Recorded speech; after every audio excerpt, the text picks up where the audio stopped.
أعطوني دليل واحد، مو أنتم اللي مشك في هذا، أن هذه الدولة قامت على قبيلة.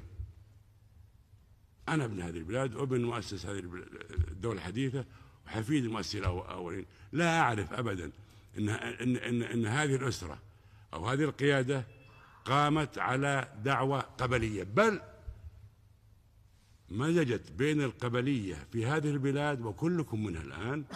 وكما أعرف أنا وبعلاقات المجتمع، هناك بين القبائل ومناطق المملكة ومدنها بعض تشابكت الأنساب والمصالح والصداقات والفكر، حتى أصبحوا كلهم شعب واحد، وهم الحمد لله شعب عربي مسلم.